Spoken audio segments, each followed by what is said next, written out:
अरे झुमका वाली गजब तोर चाले, देख के तोला हो गे दिल बेहाल।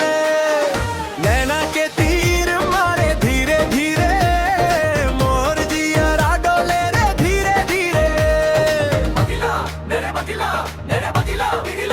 अरे बाबू मोर झनकर बखान, गांव भर जाने थे मोर पहचान।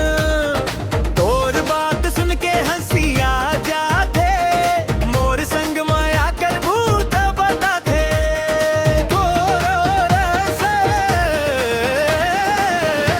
झूम झूम बाजे रे झुमका मोर, नाचे बर मन करे चंदा के छोर। धम धम बाजे मन मंतर ओ ढोल, माया के रंग मरंग गे दोनों के बोल।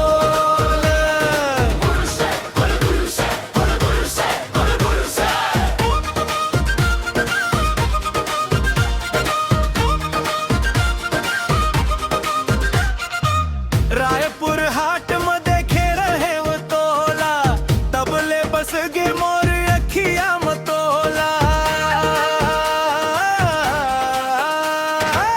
लाल लाल चुनरी गजब सिंगार, देख के तोला हो गे माया टुंडार। तोर नजरिया बड़े शरारती है, मोर दिल के बात ला जानती है। धीरे धीरे हाथ छन धर, पहली मन जीते तब कर सफर को रस।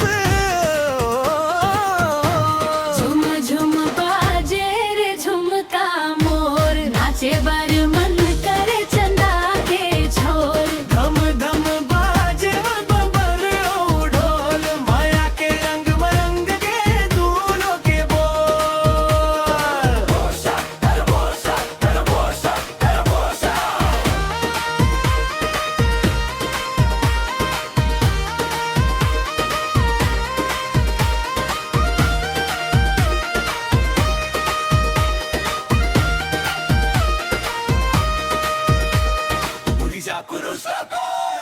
पुरुष तोर गाल गुलाबी, महके फुल